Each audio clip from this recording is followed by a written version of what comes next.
Hello there, thanks for coming by PosterCentral.com's video blog today. I'm Pete Howard, and I guess when I'm all done and through, I hope to have hundreds and hundreds of videos up of neat posters and concert memorabilia from around the world, but I will never again say, and I've never before said, this is my favorite concert poster in the whole world. So I'm saying it this time. Here it is, the Beatles in a small, sleepy London suburb on December 9th of 1961. Aldershot, England. Oh my goodness. Just, even though it doesn't have big, beautiful graphics or even a photo of the boys or anything, it is my favorite concert poster in the world. So why? Well, for one thing, it's the Beatles. For another, it's like way before they were famous or known, so to me that really plays into my wheelhouse. I love before they were famous stuff by anybody.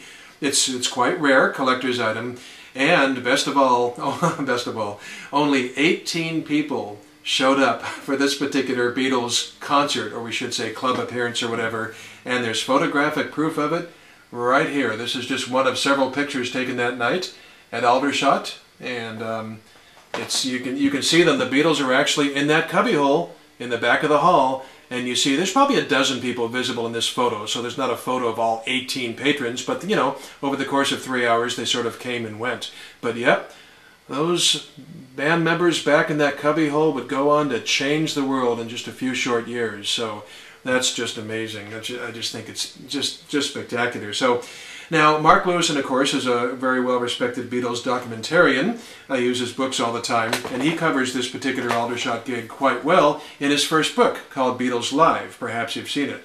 And if we open this up, he gave almost a full page to the Aldershot gig. I think that's really cool, and a lot of good information is here. And he starts off the write-up by saying, a historic date in Beatles folklore. Yes, I would certainly say so, that's for sure. 18 people turned up, Lewison writes. And to their credit, the Beatles valiantly played on. And he's got this picture here. I just showed you the Beatles in the cubbyhole from a distance. Here they are much closer with two girls dancing with each other like they do to this day when there aren't enough men around. And Lewison's caption reads, 1/9 of the total audience dance while the Beatles play on, so that's pretty cool. And it's also quoted here as saying that in 1983, Paul McCartney remembered the evening as the time we couldn't get arrested. Boy, that's just, you know, can you imagine the Beatles who changed the world, right? Not being able to get arrested, as the show business term goes. That just is so darn cool. So here's, I'll give you a little bit of close-up look at this poster. You can see there from top to bottom, Big Beat Sessions across the top, a very common term at the time. And it says, at the Palais Ballroom, Queens Road in Aldershot. Every Saturday, although that was wishful thinking, after this fiasco the Beatles never came back. Commencing this Saturday, December 9th, presenting a Battle of the Bands, Liverpool versus London. And then it says right there, you can see it, Liverpool's #1 rock outfit, direct from their German tour.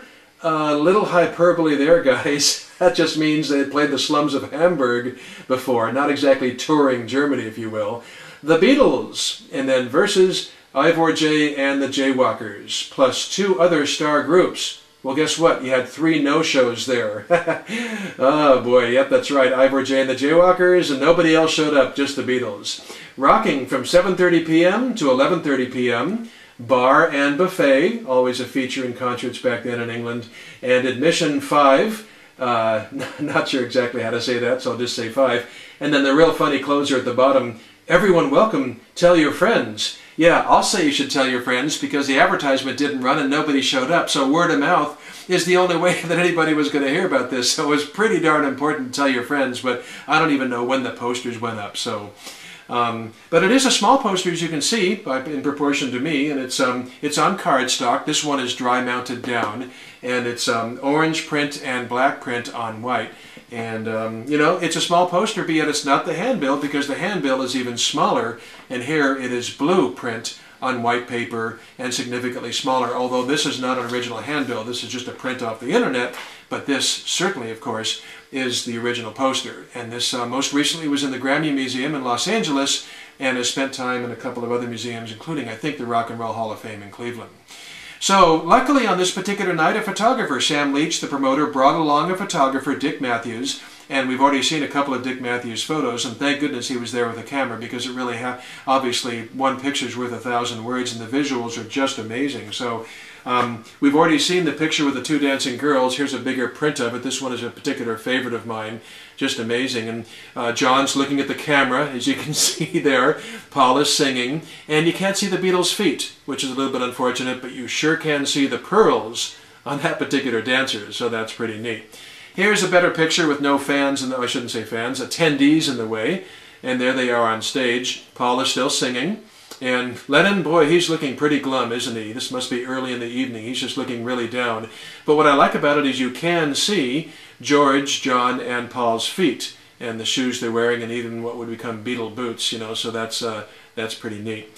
But those are, you know, those are low-quality prints. Here's a real photograph of a Dick Matthews negative, which I just love. Look at the quality of this. Isn't that great? There they are, right there in the cubbyhole with Paul singing away.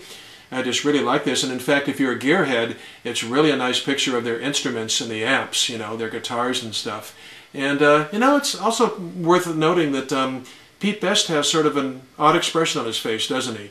Looks kind of, you know, out of place and very un-Beatle-like, and it's easy to pass judgment. I don't want to knock Pete or anything, but it's, you know, you can sort of like read into this picture and sort of realize perhaps why they felt they needed to replace him with somebody more charismatic or joyful or something. I don't know. So another Dick Matthews photo here.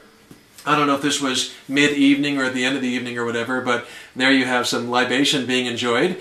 And from front to back, right there in front, you have Sam Leach, himself the promoter, with the bottle to his lips. And then you have George, of course, and John. And in the back, there is the photographer, Dick Matthews. So he obviously handed the camera over to somebody else for the taking of this picture. And then I really like this one. This really looks like one after the hall had closed, you know, after the evening was all said and done and everything. Just a really neat picture of Paul and John dashing together. They're probably a bit pissed, as the English would say, and you know, just on alcohol and stuff, obviously. But I just think it's a touching, poignant photo. I think it's really neat. And, you know, despite what they just endured, John looks so happy and stuff. And it's just amazing to think that 5 years later, 5 years from this night, you know, here we are, December of '61. The Beatles, you know, couldn't attract more than 18 people outside of London. They would fail their Decca audition the next month, right? January 1st of '62, fail their Decca Records audition. 5 years hence, they would be recording Sgt. Pepper. That is just a remarkable fact that boggles my mind. That's right. On December 9th of 1966, 5 years ahead, they had recorded already Strawberry Fields. They had started recording Strawberry Fields Forever, which they had planned for the new album, but ended up being a single instead. But they had also recorded much of When I'm 64, which was on Sgt. Pepper's. Just remarkable. So, okay, so that's it for Dick's pictures. Why did the Beatles attract only 18 people? What went wrong? What happened? Well, I don't mean to tease, but only because of YouTube's limitation on the length of videos, I'm going to have to put that into a part 2. And so come on back and I'll explain why only 18 people showed up and how the whole fiasco happened. And there's some fun stories about the evening and stuff, which I'll run through pretty quickly for you, but I just don't have time on this part 1. So thanks for coming by. I hope to see you in a minute in part 2. Bye-bye.